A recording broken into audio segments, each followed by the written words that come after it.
What up, gents? Today's oh shit, there's a cop that pulled someone over on the freeway. Yeah, I'm on the freeway shooting a video. You got a problem?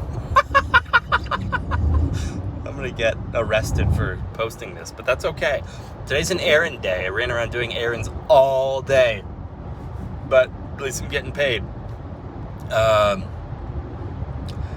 So I just had this, something struck me today, and it was, so I joined this NFT project, right? I'm really early in on it. So it's a pretty cool looking project, and there's these like huge guys in it. I had no idea that there were these huge guys.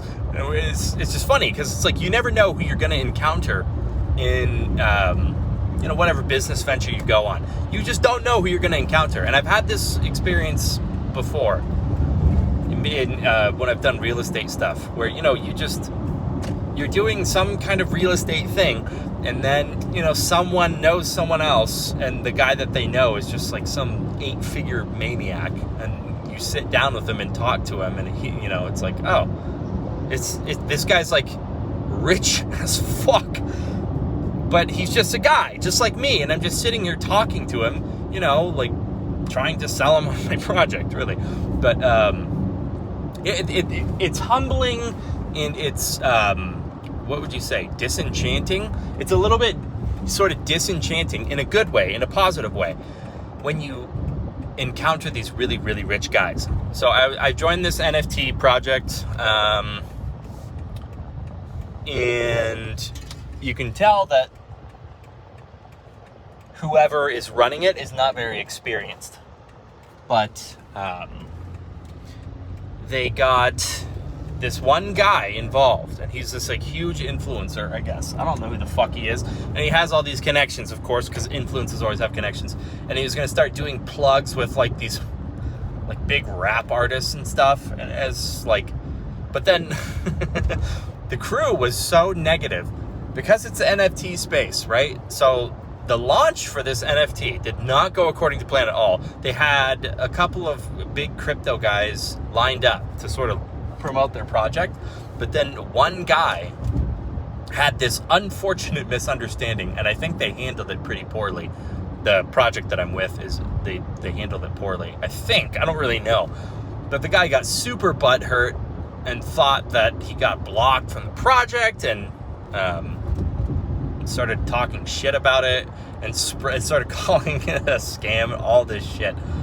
And yeah. So like it just was so fucking botched, and it was like on the day that they were trying to launch. Anyway, so it was like nothing according to plan. So everyone got like super scared and negative.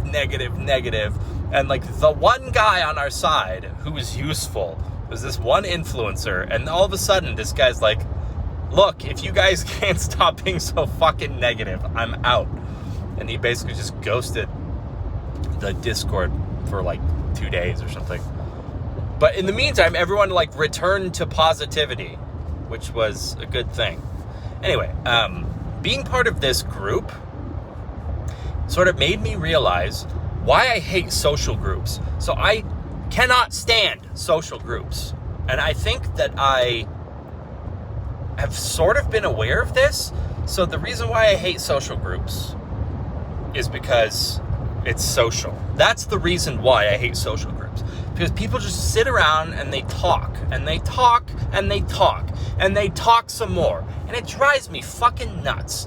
And I thought of this analogy today. It hit me. It's like being in the dating phase forever. You're just sitting there dating some broad, or you're a broad and some dude's just dating you for like 8 years. And you're like, dude, or I mean, I would be, that's what I would say. It's like, dude, what are we doing? What the hell are we doing? We've been dating for how long? Why are we not married and like trying to build a family? Right? You see that? Build. That's the key word there, build. And that's my problem with social groups. And this is my problem with church too, because church at the end of the day is a giant social group. The issue is they don't build. They stay in this dating phase for all of time. And I fucking hate it. I just hate it, man. it's such a waste of time. So we're just going to sit around and talk? Like, what the fuck does that do for anyone? I can understand, like, again, you don't want to just walk up to someone, have one date with them, and then marry them. Maybe you do, I don't know. Odds are you don't. And this is why things like when you want to collab on a project. So if you want to do like some kind of marketing collaboration with someone else, unless you already have a relationship with the person, you don't just like do it. It takes time, and you have to finesse the relationship. You have to massage that relationship. You got to take care of it. You got to build it. Anyway, so social groups suck, and that's the reason why they suck. Because no one ever, we don't ever get to the marriage part. We never get to the cool stuff. We don't get to that point where it's like, all right, let's have kids and let's build a family, because that's cool. Let's prolong our genetic line. This is cool. It never gets to that point.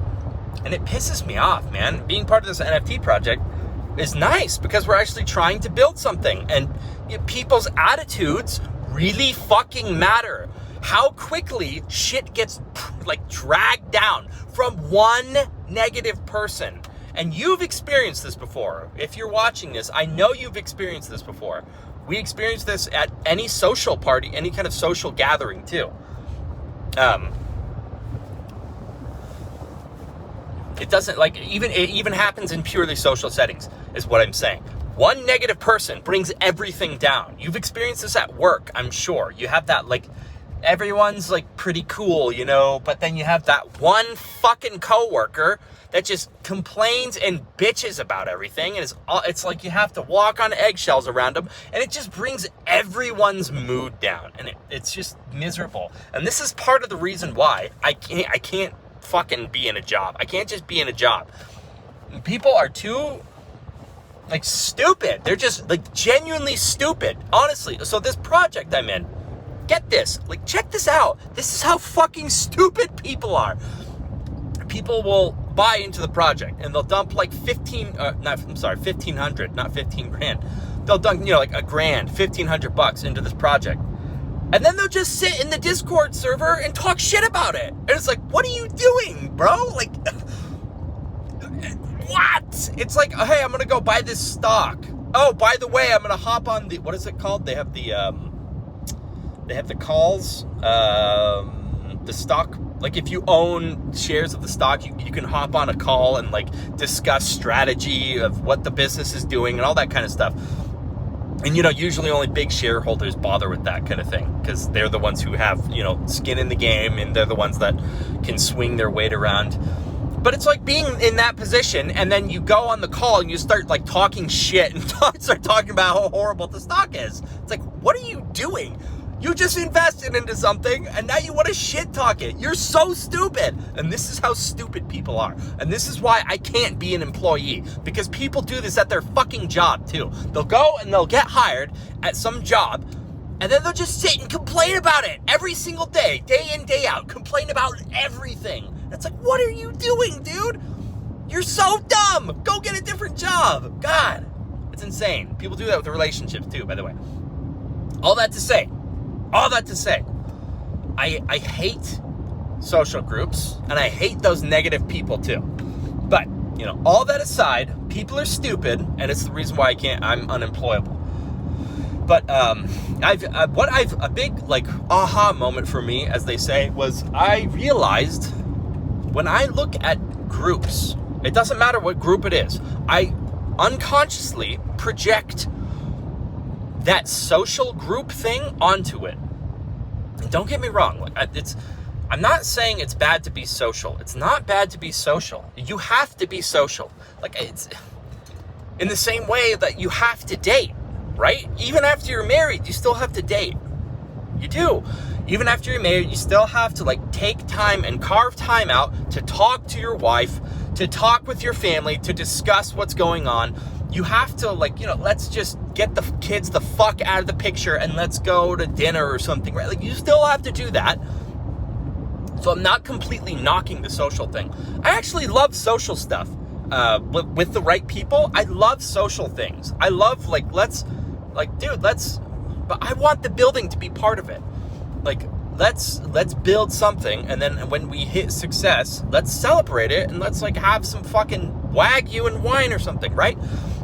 But what I was saying earlier, I unconsciously project this expectation of pure social group onto every other group that's out there. And I just realized this today. It's like, the reason why I hate like social groups and cliques and stuff like that is because they never build anything, and I don't want to be around that energy. I really don't want to be around that energy.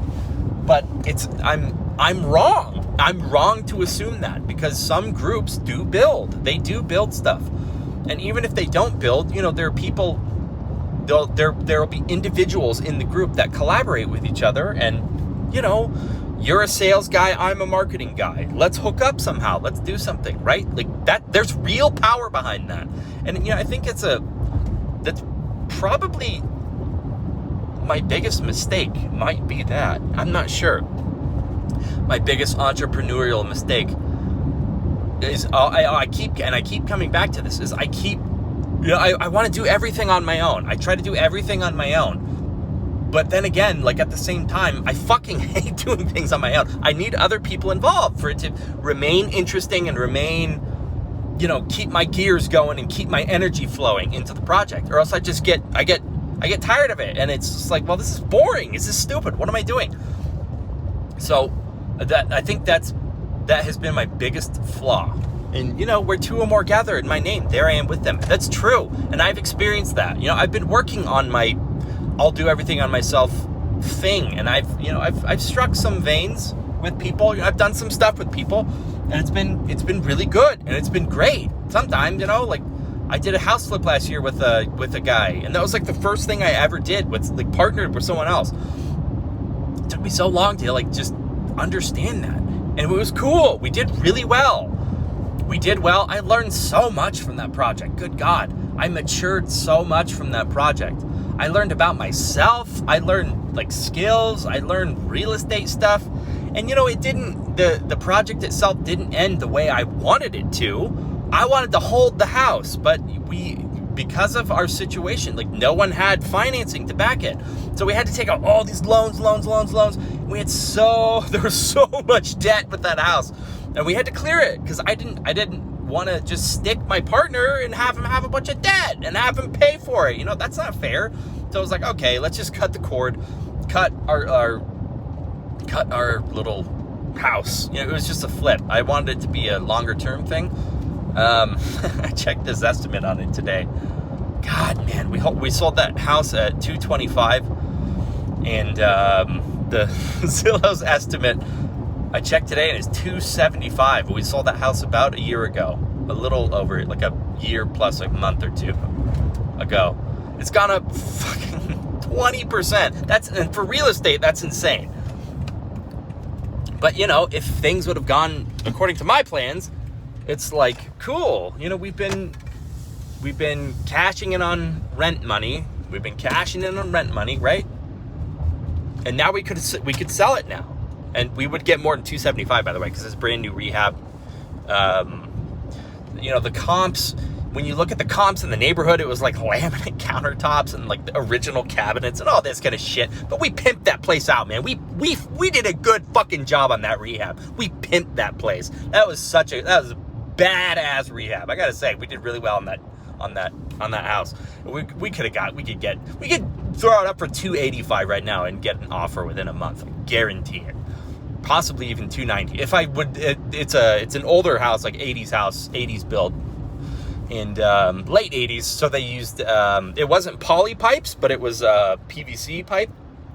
And, you know, I have the skills now, and I can replumb an entire fucking house if I want to. And if I went in and I replumbed the whole house, like, yeah, it'd be a lot of work. It'd be a couple weeks of work probably if I was doing it by myself.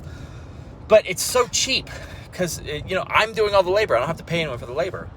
But if I went and repex the whole house, you know, you're looking at like $300K. Easy, man. $295, $300K. And then we could sell, and we'd be sitting on like, you know, 70 G's in capital right now. I would want to throw it all into Bitcoin because I'm in that space.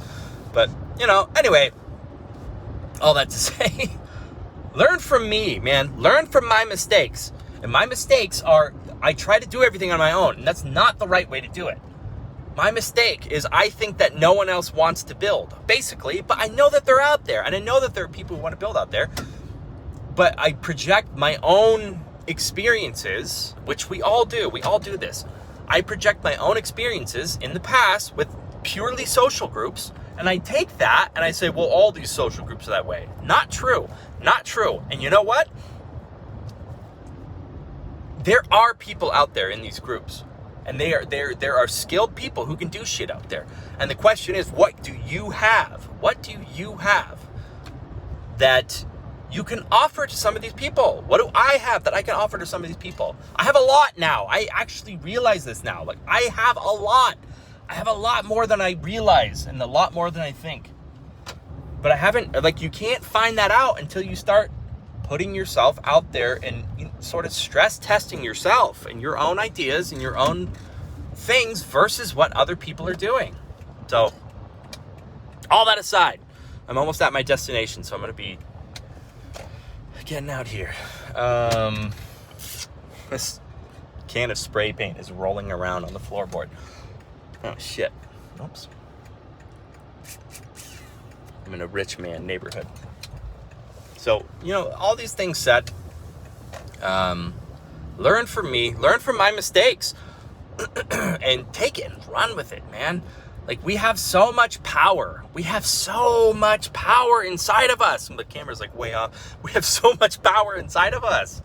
We don't understand it. We don't understand that the gold lies within. It lies within us. It's in here. It's not out there. It's not in some fucking paycheck. It's not in, well, I'm getting paid this much an hour now, or I have this position at this corporate job. That's not where the power is. That's not where the gold is. The gold is in here. It's inside of you.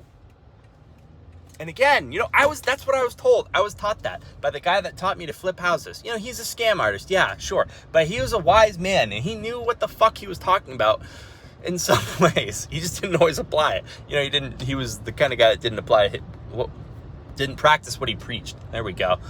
But he always told me that. The gold is inside you, and he's right. He is absolutely right about that.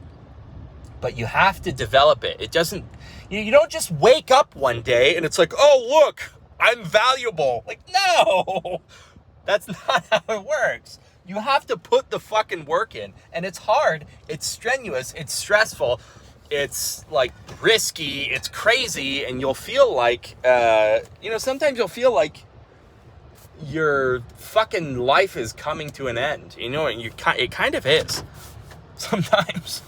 But, the key is you got to stick to it. You got to push through. You got to kick ass, man. And you can't give up. You can never give up. That's the most important thing.